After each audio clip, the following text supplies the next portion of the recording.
आज हम लोग बहुलक बनाना सीखेंगे। दो कॉलम दिया हो रहता, प्रत्येक एक शिक्षक की विद्यार्थियों की संख्या और राज्य क्षेत्रों की संख्या, मतलब CI और F का कॉलम में सबसे बड़ा कौन है? 10 है, और उस वो F1 हो गया, और नीचे वाला F2 हो गया, और ऊपर वाला F0 हो गया। और F1 के एकदम सामने वाला L1 है और L2 है। सब हो गया। अब हम लोग सबको नाम के साथ उसका मान, मतलब कि नंबर लिखते जाएंगे। जैसे कि सबसे पहले हम लोग जाके लिखेंगे F0, F1, F2, उसके बाद L1, ये भी फॉर्मूला में हम लोग लिखते हैं ना। उसके बाद H दो टाइप से निकलता है, सब में बराबर का निशान दे देंगे और सबका सामना सामनी मान बैठा देंगे। जिसका जितना है 9 है F0 का, F1 का 10 है, और ये F2 का 3 है, और L1 कितना है मेरा?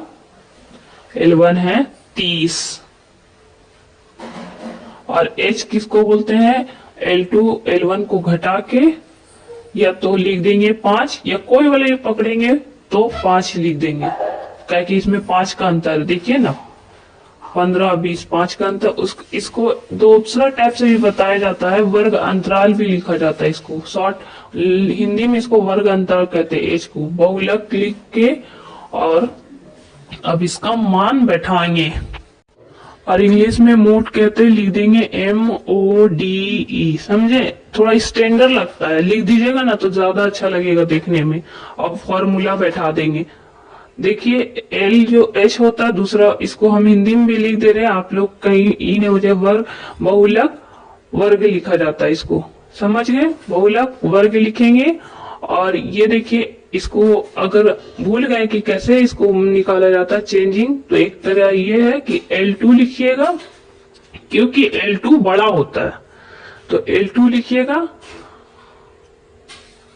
और माइनस L1 लिखिएगा।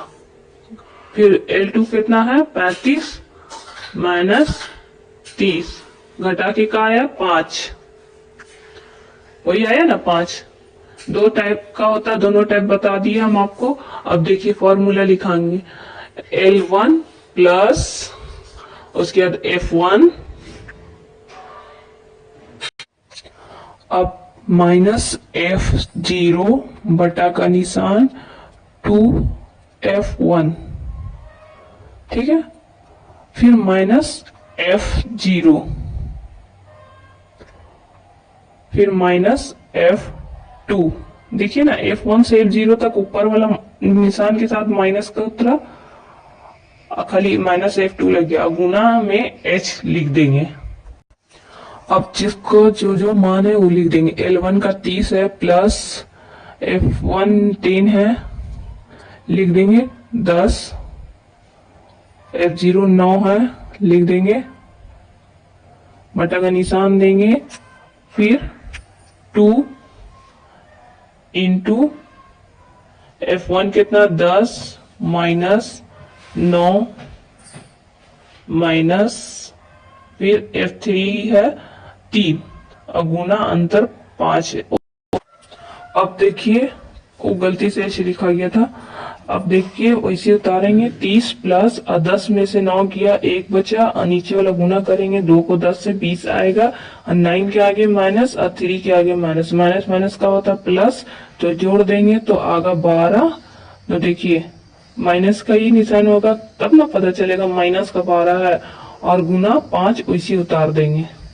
और फिर से हम लोग 30 लिखेंगे, 30 प्लस 1 को 5 से गुना करेंगे 5, और नीचे घटाएंगे तो 8। अब 8 को 5 से भाग लगा देंगे, 30 लिख लेके, और देखिए अब भाग लगा रहे हैं 8 को, तो नहीं लगेगा 5 से, 0 पॉइंट बैठाना पड़ेगा। पॉइंट बैठाने के लिए पहले 0 लिखना होता है, उसके बाद 8 का पारा 50 तो नहीं आता, उससे कम आता है ना। 8 6 के 48 लिख देंगे, 48। उसके बाद 4 4 कट गया, 10 में से 8 गया, 2 बचा, और 4 4 सेम कट गया। फिर पॉइंट जो 0 बैठा उसका 1 0 ले लेंगे हम लोग। फिर से पॉइंट का फायदा उठाएंगे, 0 बैठाएंगे, 8 का पारा में 16 आता है 2 बार में, लिख देंगे। उसके बाद फिर 4 बचेगा। फिर पॉइंट हम लोग पहले से बैठाए हुए हैं, फिर से 0 उठाएंगे और उसके बाद का लिखेंगे। अब 8 का पारा में 40 आता है 5 बार में, लिख के काट देंगे। तो कितना आंसर आया हम लोग का भाग लगा के 0.625 प्लस 0.625। अब हम लोग क्या करेंगे,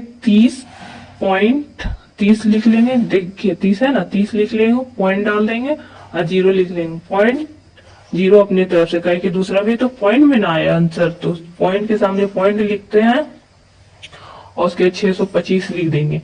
ऐसा जोड़ घटाओ ऐसे ही किया जाता है पॉइंट का, दशमलव का। उसके जोड़ देंगे तो वही आएगा, 0 में सब जोड़ेंगे तो वही आएगा, फिर 0 फिर 30। तो आंसर आ गया मेरा 30.625, यही आंसर है। चलिए हो गया, बहुलक बन गया।